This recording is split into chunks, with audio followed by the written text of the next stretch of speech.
咦，又朗豪坊，又上海街，又旺中，K 生唔通你偷偷地返咗香港？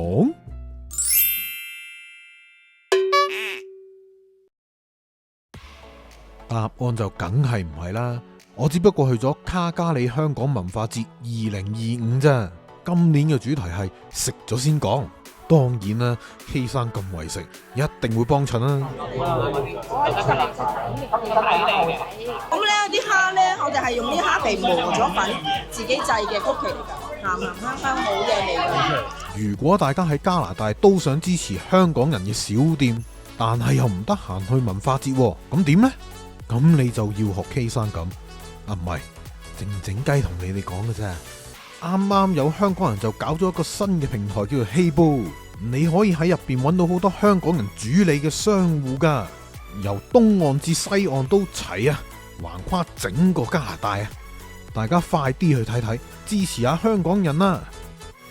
講翻個文化節先，今年係 K 生我第2年嚟玩噶啦，同舊年有啲唔同，因為 K 生我識人多咗，所以見到好多朋友仔啊！今年我亦都好開心可以同其中一位主要籌辦人傾偈啊！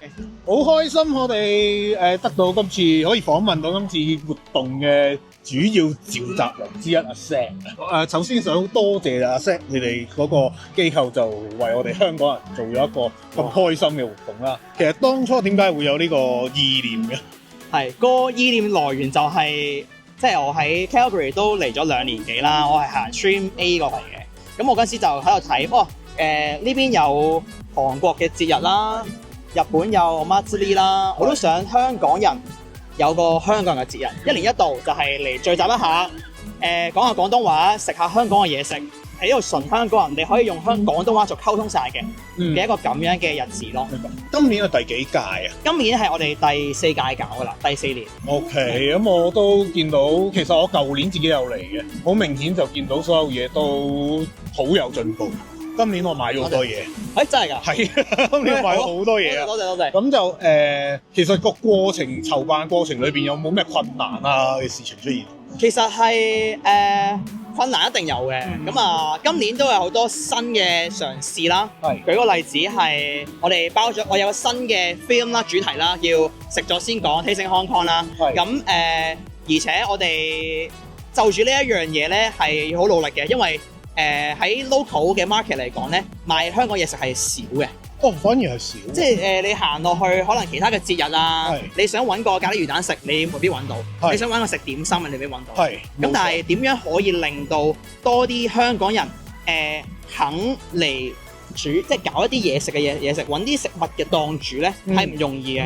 咁呢一樣嘢我哋花咗好多功夫，希望係幫助到佢哋啦，教佢哋學識點樣可以成為一個食物嘅檔主啦。希望就俾啲 guideline佢哋，然之後令到佢哋學識點樣可以去就住加拿大嘅法律啊、食品嘅條例啊，點樣去 apply 成為一個合法嘅檔主咯。睇嚟我都啱用。其實可以嚟下年一齊嚟咯。有機會啊！我真係。係咯，真係㗎。但係我又想問下，我唔知道，因為呢個場咧其實好 fancy，係咪租場好貴㗎？又唔係話好貴，坦白講。但係呢個場地係難用嘅，因為你室內你要引導佢哋喺1樓、2樓、3樓行啊，跟住出埋嚟一個戶外嘅地方。其實講真，要好好做好一個人流管制啊，或者係推動我哋去唔同樓層咧，係唔係咁容易嘅？係呢個我作為一個消費者覺得係嘅。係啦，因為始終你入邊你點知入咗去，你就好似迷宮咁樣，唔知你仲有邊一層有咁樣。咁但係我哋始終本身嘅出發點咧，我哋 Echo Calgary 我哋而家叫咁咧，就係講一啲藝術啊、文化嘢都有嘅，唔係淨係你嚟到淨係講食，即係唔係淨係講呢啲賣手袋產品嘅嘢。我哋都想有我哋嘅價值，香港人嘅 value 想要話俾人哋聽咯。咁所以揀呢一個地方係因為佢有一啲空間可以俾我哋展覽一啲藝術嘅作品，可以搞到 workshop， 可以做到表演。咁呢一個地方唔係即係呢啲咁樣嘅多類型嘅場地唔係咁容易揾咯。咁同埋我哋好中意呢個戶外嘅場地啦，一個好大嘅 building， 前面有一個好大嘅草地攤檔，可以俾人哋行感受到氣氛之餘，仲有個舞台聽下歌，其實我覺得係幾特別嘅一個節日咯。係啊，相對你就咁行喺啲停車場搞出嚟嘅 market 嚟講，我覺得係會有佢嗰啲一定嘅地位喺度。明白。咁我終於明白點解你係揀呢度啦，你哋。係希望唔知你哋明唔明白，但係我都覺得呢個都有我哋嘅，即係覺得嘅想留低嘅地方。咁我覺得明白每個場地都有自己嘅限制啦。咁呢度嘅限制就係比較偏僻少少。第一個係啦，始終唔係近 downtown，華人通常去親嘅嗰啲 market 都係比較可能文化中心附近啊咁樣。咁呢度係特別少少嘅。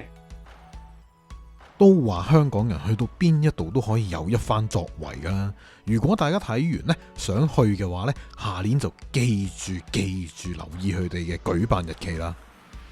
今集睇住咁多先，中意呢條片嘅觀眾可以 CLSS comment like share subscribe， 仲可以撳埋鐘仔搶先睇，更加可以分享俾你哋身邊嘅朋友仔睇，話俾佢哋知原來卡卡里係咁精彩嘅喎。